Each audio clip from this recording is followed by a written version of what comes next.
Dementia is a diagnosis that frankly is dreaded and certainly life-changing. Learn how you can live with the emotional and practical aspects of dementia next on Speak Your Mind.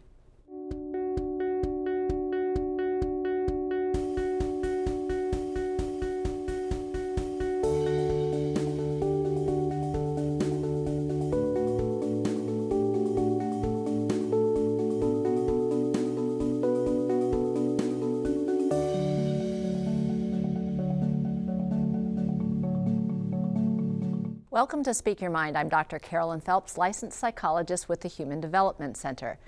I think the very idea of receiving a diagnosis of dementia is foreboding for most of us, leaving us with a sense that this is a disease that will take everything away from us, and it will do so slowly. So, if that's the case, how do we face a diagnosis of dementia and learn to live a life worth living, even with the diagnosis? These are important questions, not just for someone with a diagnosis of dementia, but for the people who love them as well. Our guests tonight are going to help us with these questions, and you too can be a part of tonight's conversation by calling the numbers on your screen right now. Locally, dial 218-788-2844 or call toll-free at 1-877-307-8762. We'll be answering your questions throughout tonight's show. And now let me introduce my guests. Dr. Doug Heck is a licensed psychologist with the Duluth Psychological Clinic who treats adults with a variety of psychological problems, and Jenna Herbig works with the Alzheimer's Association of Minnesota and North Dakota, helping individuals living with Alzheimer's and their families. And I want to say one more thing, which is kind of throughout tonight's show, once in a while, we're going to be placing on the screen the hotline for the Alzheimer's organization and where you can get help if you're concerned about dementia or concerned about a loved one having dementia. Thanks to both of you for being here tonight. And I think a great place to start, and we'll start with you, Doug, and then certainly, Jenna, you can chime in, is just to get everybody on the same page, because there is sort of normal forgetfulness that comes with aging. And so what is dementia and how is that different than the normal forgetfulness? When we speak about dementia, we're really speaking about a group of conditions. There's a number of different causes for them. They all, though, have some similarities, and the similarities involve, for most of them, involve an impairment in memory that goes above and beyond normal aging, the memory difficulties that happen from normal aging, but also it involves some difficulties in other parts of our thinking as well. Sometimes it's reasoning. Sometimes it's the ability to speak and say the words that you want to say. Sometimes it's about figuring out and solving problems. So some of the normal kinds of thinking that we have are those very areas that are affected by dementia. The thing that helps to distinguish dementia from maybe more normal aging has to do with the degree to which these memory and other thinking problems interfere with someone's life. Generally, with normal aging, people will have memory difficulties. They may forget someone's name or an object or something like that. That's pretty normal. But typically, their memory difficulties are not interfering with their life and causing them some problems, like missing important appointments or or not remembering important things in their family, things like this. As the condition begins to affect someone to the point to where they're not able to function well, they then become less safe. And that's often the point at which people start to be diagnosed with dementia. And what would you add to that, Jen? The only thing I would add to that is that we do consider some to be irreversible and some to be reversible dementias. And those reversible dementias are things like having an abnormal thyroid test. Having abnormal levels in your thyroid can cause some of those dementia symptoms. Having an infection, urinary tract infections, things like that can cause those symptoms that arise. And so one of the reasons we encourage folks to go see their physicians right away is to rule out any of those treatable dementias that are out there, because then we can rule out whether or not someone might have an irreversible dementia, which might be like the Alzheimer's disease or Lewy body, things like that. And there are a number of different kinds of dementias, although Alzheimer's is the most common. It's the one we often most talk about. I think it's around 50% of the dementias or so is typically are diagnosed as Alzheimer's. But as we just mentioned, if somebody has a stroke or somebody has a brain infection like a meningitis or a brain injury of some kind, sometimes dementia develops out of that as well. How do people sort of even come to get the diagnosis of dementia? Are they going on their own, or are family members the ones who are alerting, and where are they going for the diagnosis? Well, first off, For your experience. From my experience. And then I'm going to ask Jenna the same All right. question. Right. From my experience, there's a long period of time where people are usually at home with their families, and someone somewhere is suspecting, whether a grandfather or father or mother, whoever the family member is beginning to show more signs of thinking difficulties than what maybe they should, or they're beginning to see a decline. Or father may be a carpenter and has built many things with his hands for many years, and all of a sudden is having trouble using a T-square and drawing a line and cutting correctly. So it's those things that typically are occurring for a number of years before someone begins to say, maybe we should have mom or dad be evaluated by their physician. A lot of times the initial discussion of it happens with a family practice doc, or may happen with somebody in the family who knows a little bit about it. And then from there, the process gets started. And what's your experience with how people are coming to get a diagnosis of dementia? Very similar experience to what Doug had mentioned. A lot of times, family members will be the first ones to notice that something is going on, or they may be the ones to just note that something is going on. I've had referrals come in though where folks have been through their occupational health at work because they were having challenges at work, not being able to do their familiar tasks, and so they've been sent to occupational health at their office, and then that kind of started the ball rolling on seeing usually their primary care physician, who will then if there's still some question, refer on to neurology or neuropsychology for further testing. But that's typically how we're seeing them come through. A lot of times we might get phone calls on our 24/7 helpline though too, of family members that are concerned and haven't reached out to a physician yet, and so we'll kind of coach them and help them through that process.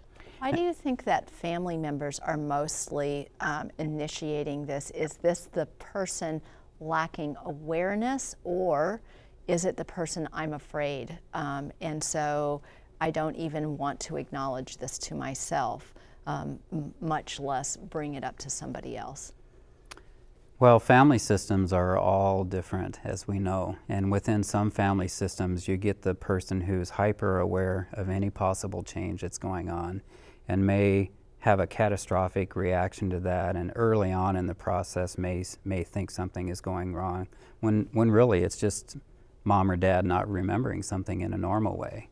And then some family members are those individuals who just aren't as aware, aren't as focused on that kind of thing. And so they could have a parent who's been declining for quite a while, and they're always attributing that to just getting old instead of having something else. And then again, you may have some family members who may really know in their heart that their parent is declining, but they don't want to face it or go through that process and face it themselves. And so there's some procrastination that can happen that way as well. There's a lot of different reasons, but generally people can go a number of years having symptoms before they're diagnosed. I think only around 50% of people with Alzheimer's are eventually diagnosed. How important is it to get an early diagnosis? Talk a little bit about that. Yeah, there's so many reasons to get an early diagnosis. One of those reasons, again, is if you're experiencing some of those symptoms, we want you to go in to make sure it isn't one of those reversible dementias or something we can treat. And if we find out it is something like Alzheimer's disease, the earlier you can start planning, the better you can plan for a better life. So we want to make sure that folks have their health directives in place and can get everything in place that while they still have all of those good sound reasoning and judgment in place. So, and it's also just a great opportunity to learn the local resources. So you may not need an adult day health program or a home health agency to come into the home yet, but somewhere down the line you probably will need some support coming into the home, and we want to make sure that we're being proactive about getting those resources and not getting to a point of crisis and thinking, oh my gosh, I don't know what to do now, and my loved one's starting to, I'm not able to sleep at night because he's up during the middle of the night, and wouldn't it be nice to have some of these resources already in place? And then there's also just medication benefits. So those who want to start on some medications, they are most beneficial in the early stages. So talking to your doctor about that is the best way to figure that out. But because if you get diagnosed earlier, you have a better chance of those drugs actually working. And I think that's huge for people to know out there with a disease state where procrastination, I think, would be such a huge factor in wanting to go in and not wanting to hear this kind of news. But the idea that the medications that we have right now are most effective during the earlier stages, it's like, oh my gosh, that would be the reason to not procrastinate. I always say, the truth exists whether you acknowledge it or not, right? And so if it really is dementia, and if it's an irreversible dementia, then it's like, let's get on about the business of knowing this so we can get on about the business of figuring out what you're going to do next. There's also some nice studies that have shown that early recognition can actually reduce nursing home placement later on. So that by recognizing it early, getting some of the resources in place, maybe starting to use the medication, the family might be able to keep their loved one in the home much longer than if they aren't acting early. That's really important information, absolutely. I think, for people to hear. Here is what I would call the perfect Doug question. And for those of you who tuned in last year, you know that one of Doug's specialty areas is helping people with epilepsy. And so the question is from a woman from Hibbing: is a person with epilepsy more prone to develop dementia? That was a stump the start question. I am not aware of an increased risk of that for people with epilepsy. There is an increased risk of dementia in people who have had head injuries. There's even an increased risk of dementia in people who experience depression. Brain infections, anything that's going to be hurting the brain in any way, tends to place people at slightly higher risk for dementia. So I, off the top of my head, I would say not likely with epilepsy, depending on the cause of the epilepsy. Most people who have epilepsy don't really know why they have epilepsy. There's never been a brain injury or any injury to the brain per se. So I would say those people are not at risk for Alzheimer's. And another question that came in, Jenna, is Alzheimer's genetic? So there is some, features of it that appear to be kind of genetic. Right now we have about 5.3 million individuals in the United States living with Alzheimer's. About 200,000 of those are what we consider younger onset, so they developed the disease before the age of 62. There seems to be some genetic component to the younger onset. Not saying that those who are typically diagnosed in the 70s and 80s, there might be a little piece of that as well. Certainly the biggest risk factor for Alzheimer's disease is age. So as we get a year older, our risk factor goes up a bit. Your risk factor does go up a little bit too if it was a first degree relative that was diagnosed, so a father, a mother, a sibling. But it seems to be more important if they were diagnosed at a younger age. That's where we see more of that family history come into play. And so what are the emotional reactions what's your experience of the emotional reactions that people have when they're diagnosed with dementia? There's a number of prominent ones. I guess one is when I'm working with people who've actually been diagnosed themselves at the beginning. Some people really remain in a state of not really believing that it's true, and still attributing it to just, hey, I'm 70 years old, this is how people think. Other people begin to take in the diagnosis over time, and they begin to still have enough awareness that they are having difficulties that they begin to think, well, maybe this is the case for me. And in those individuals, I oftentimes see a very natural but difficult sense of deep sadness that sets in because they're beginning to realize what's likely going to happen for them down the road.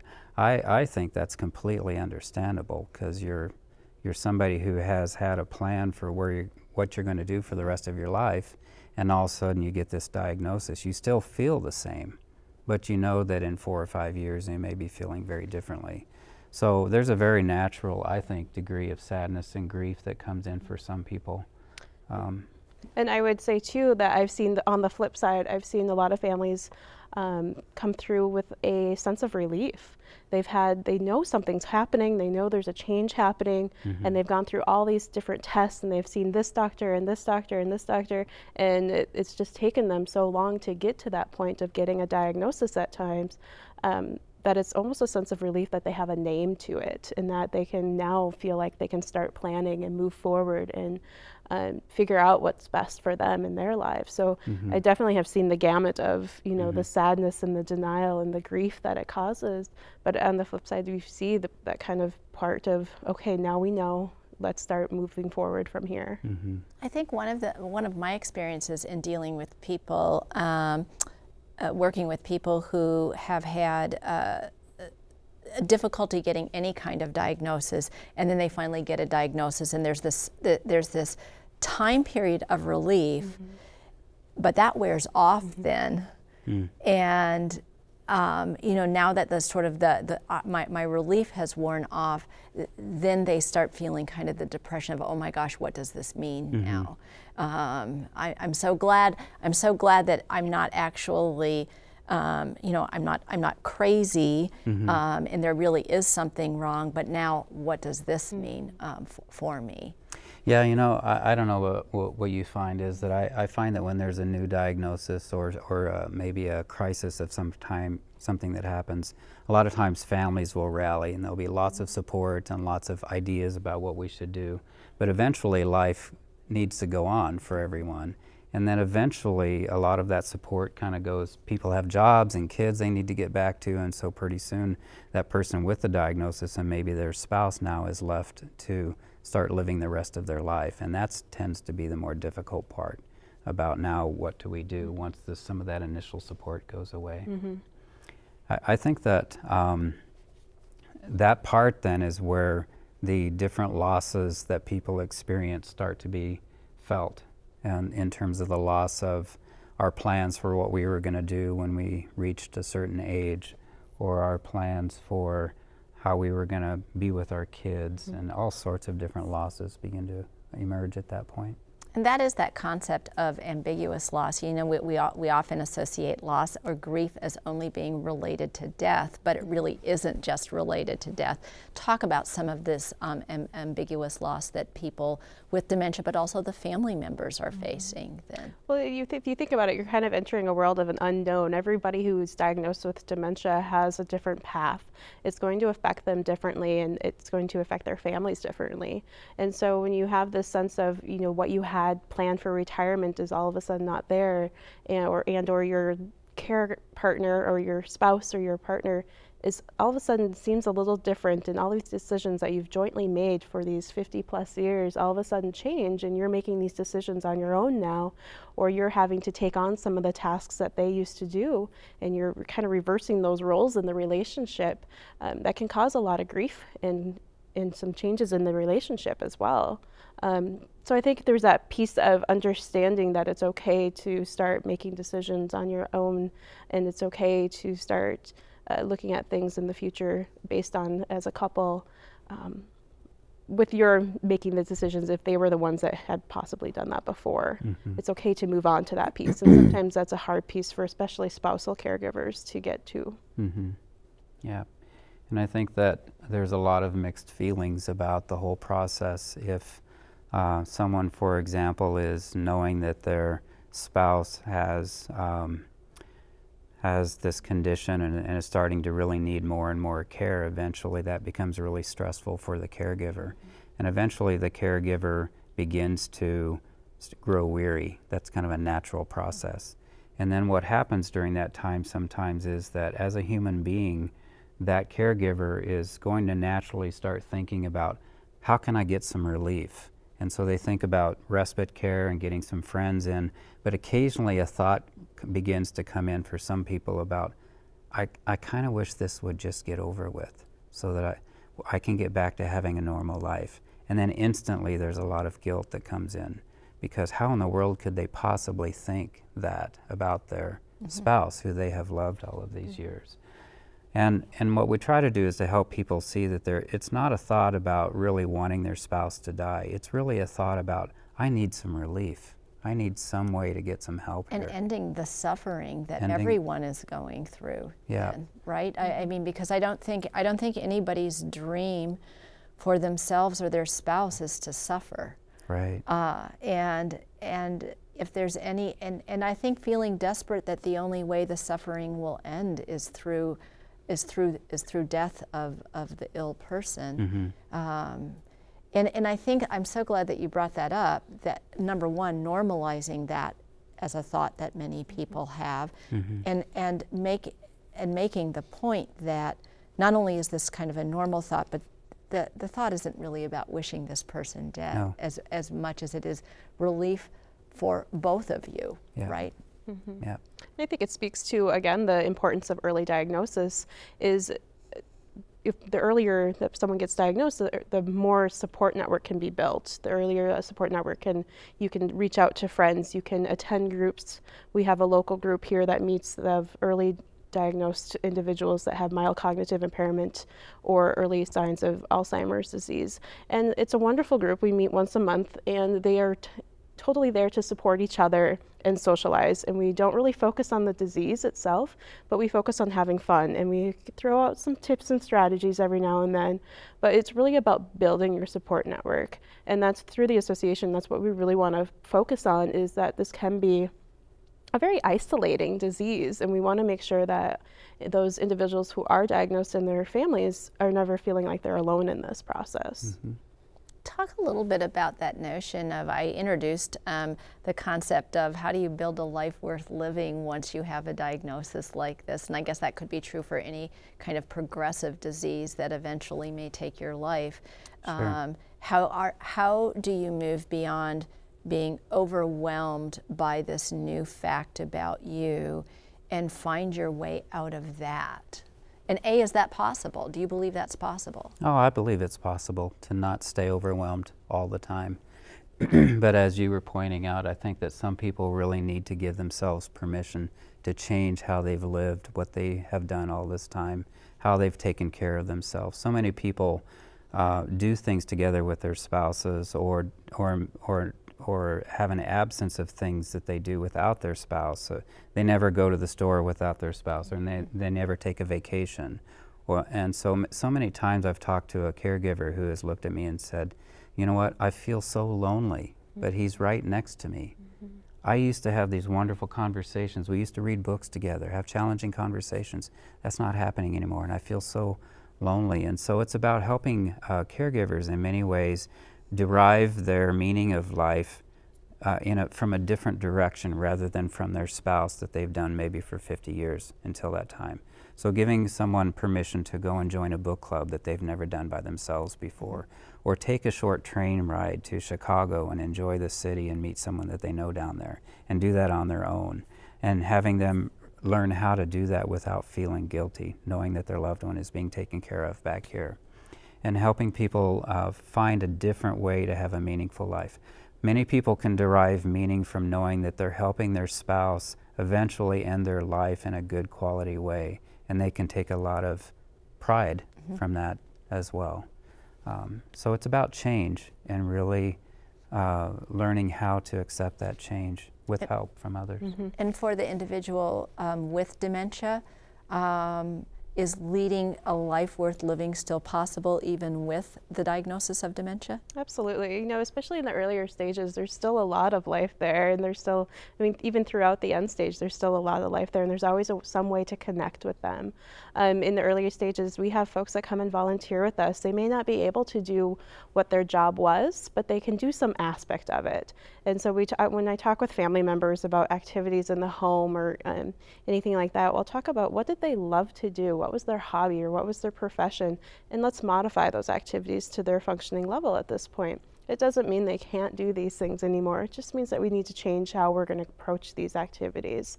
I have a gentleman who has been living with Alzheimer's for about 4 years now, and he still loves to play the guitar, and he will actually go to the local nursing homes and play his guitar and share his music. And for him, that's one way his family is kind of getting him used to the idea that he may be living there eventually, but he's volunteering his time, and he has a purposeful activity right now. I have another family who goes, gentleman was diagnosed about 2 years ago with Alzheimer's disease, loves animals, loves dogs, and they go to the local animal shelter in their community and they volunteer there. So they usually have someone with them, but they're still able to do a lot of the things that they love. We need to wrap up because our show is over. And you'll notice that I deliberately asked both of the guests, is there reason to be hope? Because I think one of the stigmas associated with dementia is that it is hopeless, that it's foreboding. That's how I introduced this show, because I'm kind of making a connection with most of us. That's how we feel. And then what you heard from both of them is if you're a family member or if you are the person with dementia, there is still a lot of life out there to live. And you can do that with a sense of purpose and a sense of joy still in your life. It's not a death sentence in that way. It's not a death sentence about bringing meaning into your world and into our world, right? So that's really important. Don't forget to visit us on the web next. I got all lost here and bamboozled. Don't forget to visit us on the web at speakyourmindonline.org, where you can find a schedule of our topics and resource links. I think that was the normal aging that they were talking about in the beginning. Join us next week when our topic will be what's sleep got to do with it, and I got a little hint for you, just about everything. I'm Dr. Carolyn Phelps. Thanks for watching and good night.